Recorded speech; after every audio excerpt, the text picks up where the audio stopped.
મહાવીરસિંહ સિંધવ એક એવું નામ કે જેના મોત બાદ ક્રાઇમની દુનિયામાં સવાલો અનેક હતા પણ જવાબ કોઈ નહીં.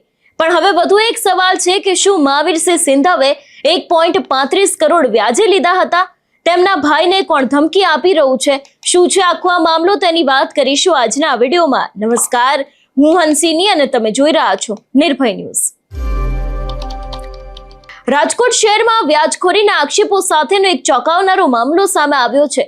શહેરના પોલીસ કોન્સ્ટેબલ કૃપાલસિંહ સિંધવને કથિત રીતે વ્યાજખોરો દ્વારા જાનથી મારી નાખવાની ધમકી આપવામાં આવી હોવાની ફરિયાદ પ્રદ્યુમનનગર પોલીસ સ્ટેશનમાં નોંધાઈ છે. ફરિયાદમાં મહાવીરસિંહ સિંધવ નામના તેમના મોટા ભાઈ અમદાવાદમાં રહેતા સમયે રૂપિયા 1.35 કરોડ વ્યાજે લીધા હોવાનો કેટલાક શખ્સો દ્વારા દાવો કરવામાં આવ્યો હોવાનું જણાવવામાં આવ્યું છે. આ સમગ્ર મામલો માત્ર કથિત નાણાકીય લેવડ દેવડ પૂરતો સીમિત નથી રહ્યો, પરંતુ પરિવારને ધમકી અને દબાણ કરવામાં આવ્યું હોવાના આક્ષેપો બાદ મામલો પોલીસ સુધી પહોંચ્યો છે.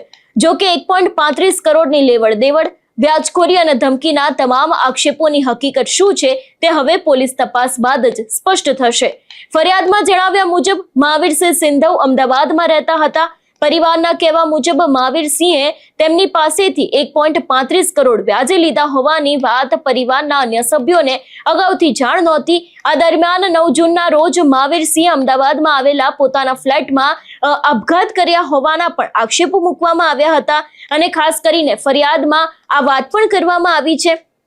તેમના અચાનક મોતથી પરિવાર પર દુઃખનો પહાડ તૂટી પડ્યો હતો, પરંતુ પરિવાર હજુ આઘાતમાંથી બહાર આવ્યો પણ નહોતો. ત્યાં મહાવીરસિંહે લીધેલા હોવાનું કહેવાતા નાણાંને લઈને કેટલાક લોકો પરિવાર સુધી પહોંચ્યા હોવાનો આક્ષેપ કરવામાં આવ્યો છે.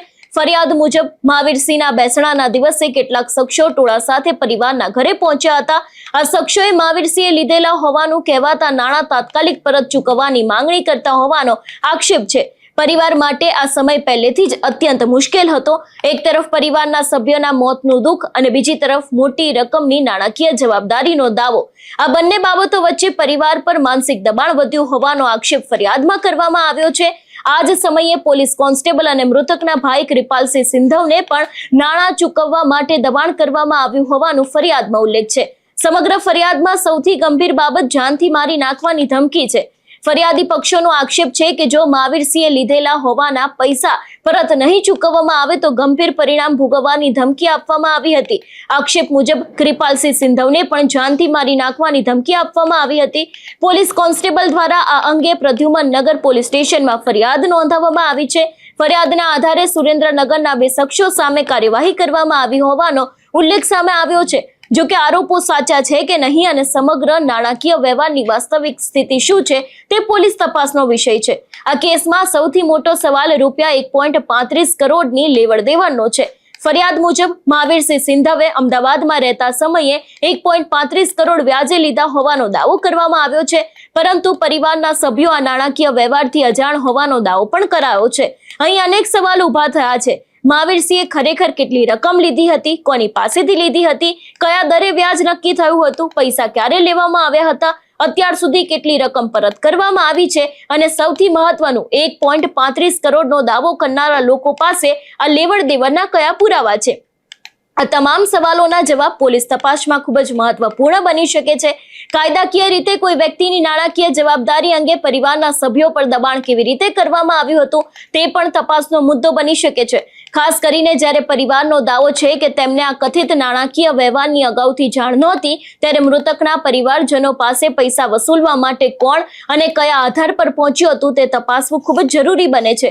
જો ખરેખર કોઈ કાયદેસર નાણાકીય લેવડ દેવડ થઈ હોય તો તેના દસ્તાવેજો, બેંક ટ્રાન્ઝેક્શન, ચેક અથવા તો પછી અન્ય પુરાવા તપાસમાં મહત્વની ભૂમિકા ભજવી શકે છે. બીજી તરફ જો ગેરકાયદેસર વ્યાજખોરી અથવા ધમકીના આક્ષેપો સાબિત થયા તો મામલો વધારે ગંભીર બની શકે છે. હવે સૌથી મોટો સવાલ, સાચું શું?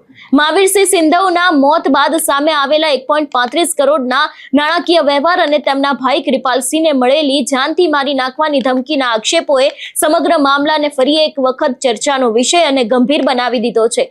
એક તરફ પરિવારનો આક્ષેપ છે કે તેમને લોન અંગે અગાઉથી જાણ નહોતી અને મહાવીરસિંહના મોત બાદ પૈસા ચૂકવવા માટે દબાણ કરવામાં આવ્યું. બીજી તરફ 1.35 કરોડની લેવડ દેવડ અંગે વાસ્તવિક હકીકત તપાસ બાદ જ સામે આવશે. હાલ આ મામલે પોલીસ ફરિયાદ નોંધાઈ છે અને તપાસ ચાલી રહી છે. તેથી ફરિયાદમાં કરાયેલા આક્ષેપોને અંતિમ સત્ય તરીકે અંતિમ સત્ય તરીકે નહીં પરંતુ ફરિયાદી પક્ષના આક્ષેપો તરીકે જોવામાં જરૂરી માનવામાં આવે છે. પોલીસ તપાસ પૂર્ણ થયા બાદ જ 1.35 કરોડની લેવડ દેવડ, વ્યાજખોરી, ધમકી અને સમગ્ર ઘટનાક્રમની વાસ્તવિકતાની તસવીર સ્પષ્ટ થશે. પરંતુ હાલના આક્ષેપોએ એક ગંભીર સવાલ જરૂરથી ઊભો કર્યો છે. જો કોઈ વ્યક્તિ પાસેથી ખરેખર મોટી રકમ વ્યાજે લેવામાં આવી હોય તો તેની વસૂલાત માટે કાયદાનો માર્ગ અપનાવવાને બદલે પરિવારને ધમકી આપવાના આક્ષેપોના કેમ સામે આવ્યા છે? જોવાનું એ પણ રહેશે કે હવે આ સમગ્ર મામલે પોલીસ તપાસમાં શું બહાર આવે છે. આ વિષયને લઈને તમારું શું માનવું છે અમને કમેન્ટ કરીને ચોક્કસથી જણાવજો. તેની સાથે અમારી ચેનલ નિર્ભય ન્યૂઝને લાઇક, શેર અને સબસ્ક્રાઇબ કરવાનું ભૂલશો નહીં. નમસ્કાર.